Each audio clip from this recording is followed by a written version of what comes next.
Salut à tous, alors aujourd'hui on va parler des vacances et de la musculation. Donc c'est l'heure où beaucoup partent en vacances ou vont partir en vacances et il me semblait important donc de faire le point sur ce qui vous attendait avec ces vacances. Donc on va voir comment gérer ces vacances pour l'entraînement, pour perdre le moins possible ou pour gagner, comment gérer son alimentation et voir si les vacances existent pour de vrai ou pas.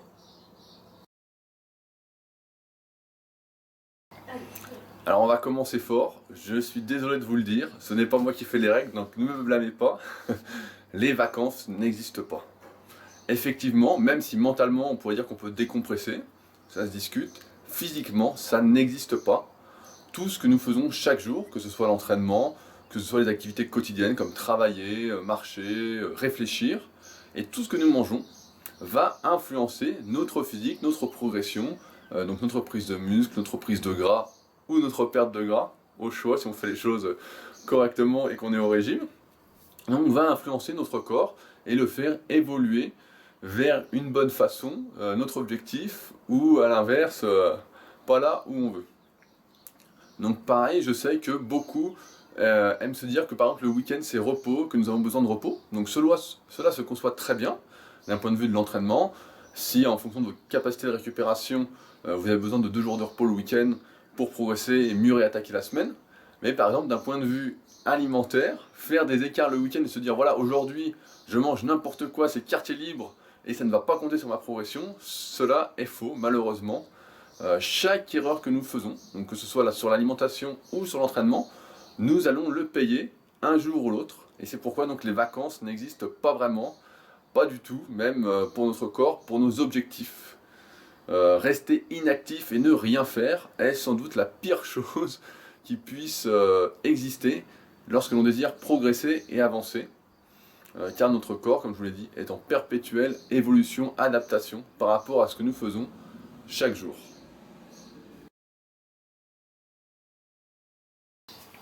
Non, vous n'allez pas perdre de muscle à cause des vacances. Nous en parlons régulièrement dans les podcasts Superphysique pour ceux qui suivent. Perdre du muscle nécessite plus que une, 2 ou 3 semaines d'arrêt d'entraînement. Donc heureusement pour nous, on ne va pas perdre comme ça du muscle durement acquis à la sueur de nos efforts. Par contre, on va perdre 2 choses principalement.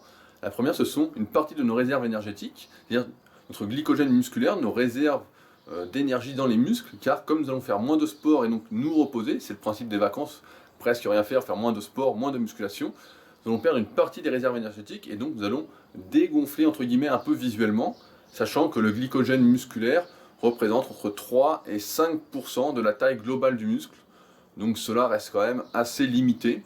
Notez quand même toutefois que plus un muscle est gros et plus ces 3 à 5% se verront, sachant qu'on va quand même pas perdre ces 5% parce qu'on va quand même bouger et ne pas rien faire. Alors à moins que vous restiez allongé pendant toutes vos vacances, effectivement vous allez perdre plus que celui qui fait un peu de sport tous les jours. Donc ça c'est la première partie, c'est quelque chose qui va revenir assez vite lorsque vous allez reprendre l'entraînement, vos vrais entraînements et remanger correctement votre alimentation, votre diète que vous avez mis en place.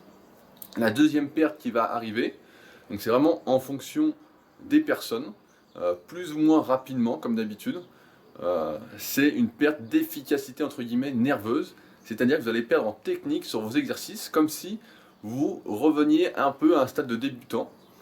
Si vous vous souvenez, je pense que vous vous souvenez quand vous débutiez, par exemple au développé couché, vous prenez la barre et vous trembliez un peu, et puis au fur et à mesure des entraînements, au fil du temps, on progresse en technique sur ces exercices, on est de plus en plus automatisé, on va dire, entre guillemets. Donc le mouvement, on a de moins en moins besoin d'y réfléchir, alors que quand on débute, on est en train de réfléchir à savoir comment il faut descendre la barre, où il faut la descendre, à quelle vitesse, comment pousser, quand respirer, etc. Et avec le temps, tout ça est automatique et vraiment inscrit en nous dans notre système nerveux. Et bien quand on prend des vacances, on va perdre dans cette synchronisation entre les muscles, dans cette efficacité nerveuse, et donc on va être moins efficace. Donc moi personnellement, quand j'arrête une semaine, je le sens tout de suite, par exemple, sur le développé couché ou sur le squat, que mes mouvements sont plus approximatifs que si j'avais continué. Donc ça c'est la deuxième perte qui va vous faire perdre un peu en force. Donc il va falloir reprendre un peu en arrière vos cycles de progression lorsque vous reviendrez de vacances et ne pas reprendre à fond tout de suite. Car dans ce cas-là, vous allez avoir une mauvaise surprise et vous allez être un peu démotivé de voir que vous avez un peu perdu. Donc ça c'est la deuxième perte, et encore une fois, comme les réserves énergétiques, c'est quelque chose qui est assez individuel. Certains, au bout d'une semaine, ne vont pratiquement rien perdre en efficacité nerveuse, rien du tout, alors que d'autres, comme moi ou comme beaucoup qui m'écoutent aujourd'hui, vont perdre pas mal et vont donc redevoir démarrer un peu plus bas qu'avant leur arrêt.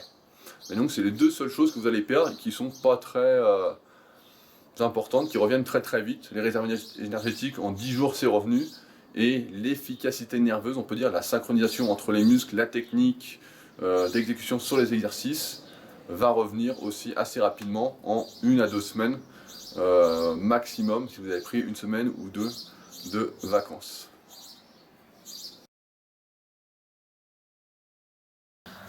Pour répondre à la question de savoir s'il faut s'entraîner ou non pendant les vacances, cela dépend de votre investissement dans la musculation, de vos objectifs.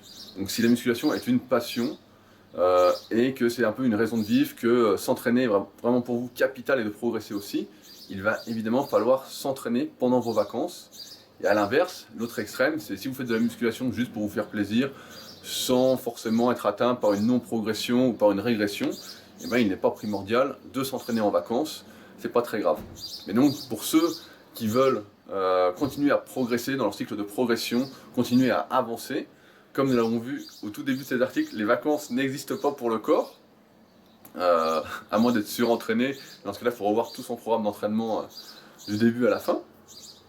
Il va falloir s'entraîner et donc trouver une salle par exemple à proximité de votre lieu de vacances, ou quand vous réservez vos vacances, voir s'il n'y a pas une salle avant de réserver vos vacances dans votre hôtel club ou votre lieu de vacances. Et là vous pourrez donc continuer à vous entraîner normalement et donc continuer à progresser.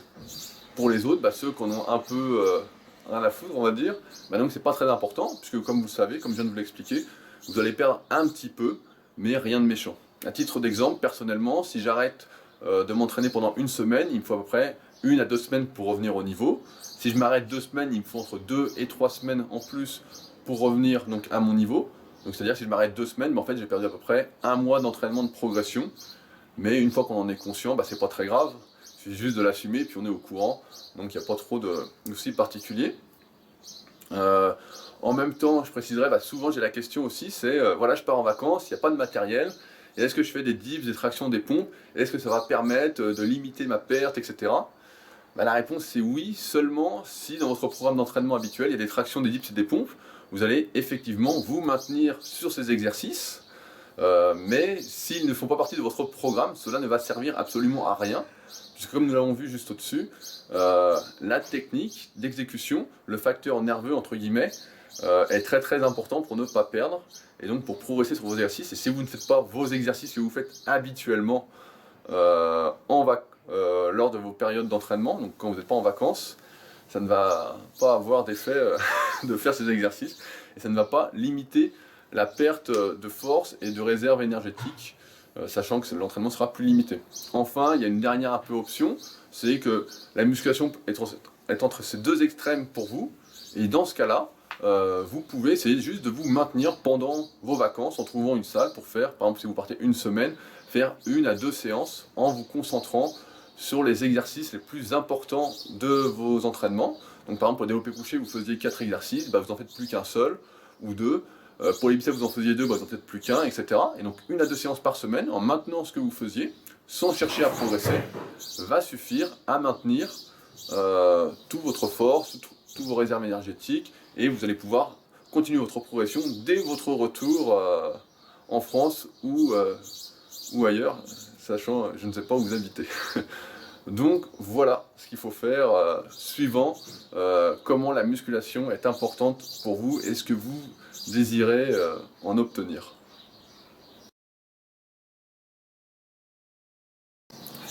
Vient maintenant la question de l'alimentation en vacances.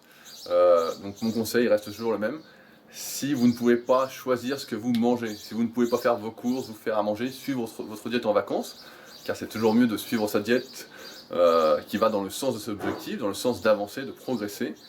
Et bien si vous avez par exemple vos buffets à volonté devant vous, et bien le mieux c'est de choisir le moins néfaste, ce qui va vous faire le moins de mal. Rien ne vous empêche, 1 ou 2 fois dans la semaine, comme j'explique dans mes e-books pour ceux que ça intéresse, de faire un écart, de manger ce qui vous fait plaisir en quantité restreinte. Le but n'est pas de faire un massacre et de se gaver au point de ne plus pouvoir bouger après. Mais vous pouvez vous faire plaisir 1 à 2 fois dans la semaine, surtout que c'est les vacances. Donc on va dire que vous êtes un peu exclusé.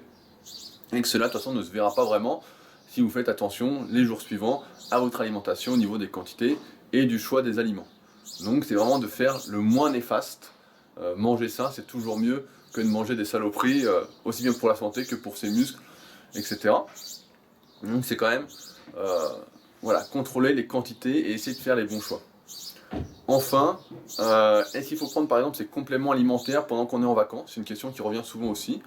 Tout dépend de comment vous pouvez gérer votre alimentation en vacances. Si vous prenez des suppléments santé, comme par exemple, donc on va dire que c'est l'été, donc vous ne prenez pas de vitamine D, comme vous prenez par exemple du NuPower, de la vitamine C, des suppléments pour vos articulations, etc. Donc tout ce qui est supplément santé, vous pouvez continuer, bien évidemment, je vous encourage à les continuer, il n'y a pas de raison d'arrêter. Après, pour tout ce qui est supplément de musculation, eh bien ça va dépendre encore une fois comment vous allez pouvoir gérer votre alimentation. Si vous pouvez suivre votre alimentation de base tout le temps, vous allez continuer vos suppléments, tels que les protéines en poudre. Si vous entraînez, vous allez prendre vos BCAA pendant l'entraînement avec votre carbonox ou vos glucides en poudre.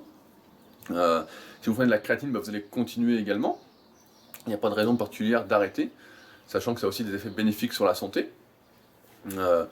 Donc voilà, il n'y a pas de raison d'arrêter particulièrement les compléments alimentaires, surtout ceux santé. Ceux plus en rapport avec la musculation, ça va dépendre de comment vous pouvez gérer votre alimentation. Si vous êtes dans un hôtel où tout est compris, où il y a des buffets toute la journée, je pense que c'est pas utile de prendre des shakers de prot et que vous allez pouvoir manger de la viande, du poisson, des œufs, des légumineuses, du soja, etc. quand vous le voudrez pour avoir votre apport en protéines. Enfin, je vous donne un petit conseil particulier que j'ai pu remarquer aussi avec les années. C'est que quand on part en vacances, pour perdre le moins possible, il ne faut surtout pas maigrir, perdre de poids, car là ce serait la pire chose à faire. Ça m'est déjà arrivé, donc je pars en vacances, une semaine, je m'entraîne pas et je maigris un petit peu. Et là, au lieu de perdre ce que j'aurais dû perdre normalement, c'est-à-dire un peu de réserve énergétique, un peu d'efficacité nerveuse, et je reviens encore moins fort.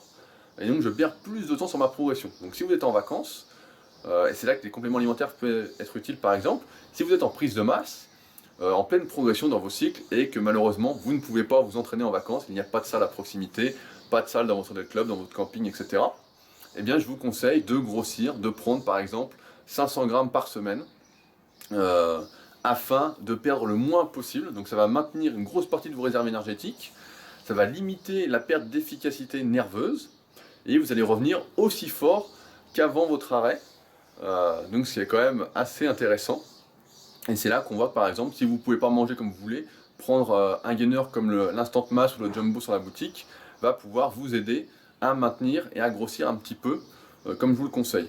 Par contre, ceux qui sont en sèche, je ne vous conseille pas de grossir bien évidemment, mais je vous conseille de maintenir votre poids, de stopper la sèche le temps que vous êtes en vacances, afin de ne pas perdre plus de muscles que prévu, sachant qu'au régime on en perd déjà pas mal malgré tout ce qu'on fait de correct. Donc essayez de maintenir votre poids au maximum, comme ça vous perdrez beaucoup moins de muscles et beaucoup moins de force, comme on vient de le voir encore une fois. Donc maintenez votre poids et vous reprendrez votre sèche à votre retour. Donc le kilo les 500 grammes par semaine que je vous conseille de prendre seront évidemment du gras si vous ne vous entraînez pas, mais qu'il sera très très facile de reperdre une fois votre retour à l'aide de mini-sèches, comme j'explique dans mon e-book prise de masse je crois. Très simplement, sans le sentir sous les barres, en 2-3 semaines ce sera réglé. Donc voilà, mieux vaut prendre un petit peu de gras pendant ces vacances si on est en prise de masse pour le reperdre ensuite et perdre le moins possible. Et si vous êtes en sèche, eh bien maintenez votre poids, stoppez votre régime pour l'instant et vous le reprendrez en rentrant, de façon donc à limiter les pertes que vous pourrez enregistrer pendant les vacances et qui ne font pas du bien à notre progression.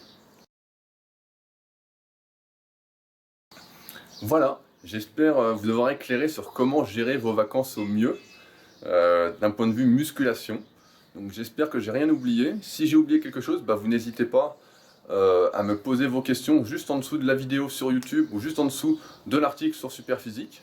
Et j'essaierai d'y répondre comme d'habitude assez rapidement. Donc voilà, sur ce, bonnes vacances à tous, même si ça n'existe pas, je dirais plutôt donc bon repos pour ceux qui ont choisi de se reposer. A bientôt!